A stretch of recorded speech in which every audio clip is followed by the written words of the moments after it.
Entonces, a mí me cuesta discutir y responder a la comparación entre primaria y media. Lo único que diría es que Uruguay tiene niveles de repetición en primaria que son similares a los de la región. En Uruguay repiten en sexto año de educación primaria más o menos el 1-2%. Lo mismo que en Chile, que en Cuba. Juan Carlos podrá decir su experiencia argentina, donde Uruguay tiene niveles de repetición absolutamente disparatados, y subrayo, disparatados. Aquellos que se dedican a estudiar estadísticas comparadas, sea de pobreza, desigualdad, polarización ideológica o en este caso repetición, cuando ven un caso, un país que se despega totalmente, la primera pregunta que surge es ¿por qué? Bueno, Uruguay se despega absolutamente, no de la región, que tiene la tasa de repetición promedio más alta del mundo en educación media, sino del mundo en repetición media. Entonces uno debería preguntarse, ¿pero por qué se aplica tanto la repetición en la educación media de Uruguay? En realidad, en primaria, Uruguay se comporta como se comportan los sistemas educativos de la región y en general del mundo. Y muchos de ellos, y por eso hacía la referencia a los países más desarrollados, directamente han eliminado la repetición, o incluso en la legislación escolar se dice, bueno, la repetición es una medida última que se debe aplicar en situaciones donde realmente, luego de un proceso de evaluación muy complejo, se entiende que esa es la mejor medida para que ese alumno o alumna alcance determinado nivel de competencia, aprendizaje, etcétera, etcétera.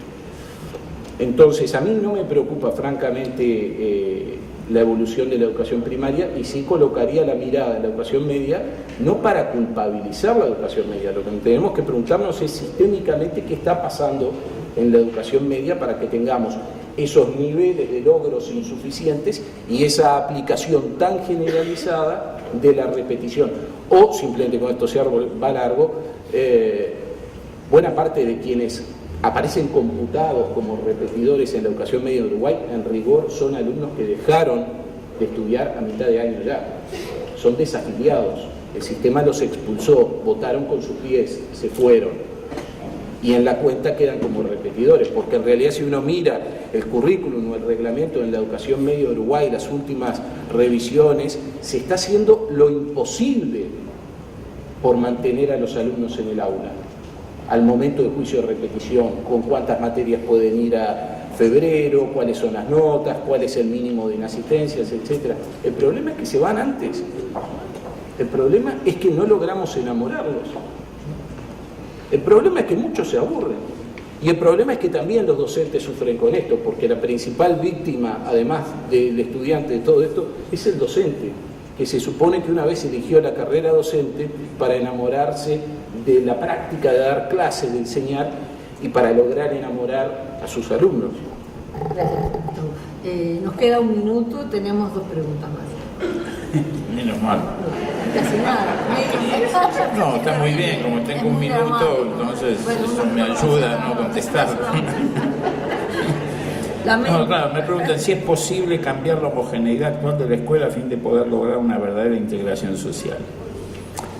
Sí, claro, miren, si algo es necesario, tiene que ser posible, ¿no?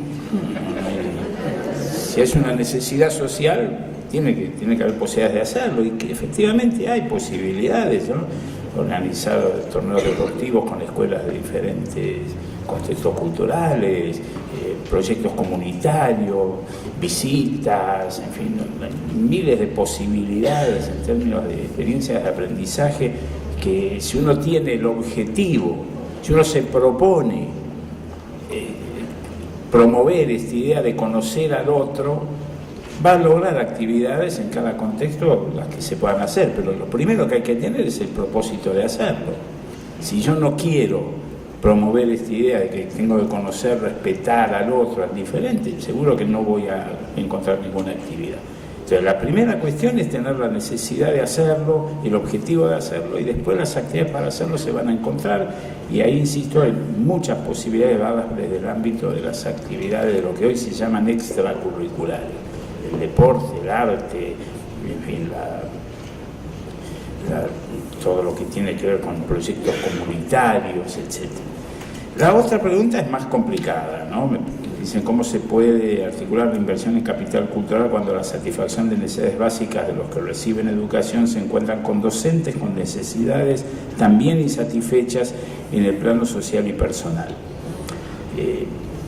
Bueno, quizás lo primero que habría que saber es esto: ¿qué quiere decir un docente con necesidades básicas insatisfechas? ¿Cuáles son?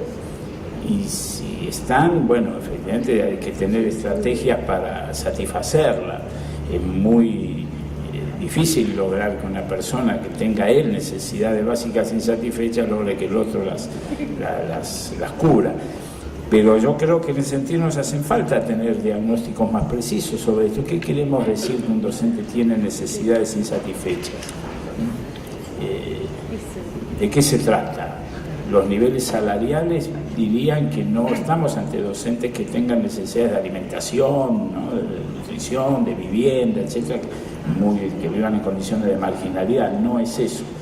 Si son necesidades más de otro tipo, más vinculadas a satisfacción de logros personales, yo creo que ahí un poco Gustavo decía esto, ¿no? Los docentes que sus alumnos fracasan se debe sentir insatisfecho, y esa necesidad de satisfacción de desarrollo personal y profesional puede tener que ver con formación, con proveer de instancias, ¿no?, de capacitación, de trabajo en equipo. Yo creo que la fundamental estrategia para enfrentar este problema del lado del docente es la idea de salir del individualismo y de promover el trabajo en equipo, el grupo, ¿no?, salir del aislamiento del desempeño docente para ponerlo como su responsabilidad, como una responsabilidad colectiva. Pero bueno, menos mal que como tengo nada más que un minuto, dejo aquí y no profundizamos más.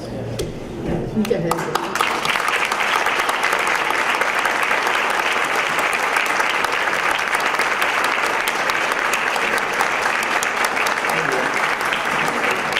Muchas gracias, Gustavo, Juan Carlos, Facundo.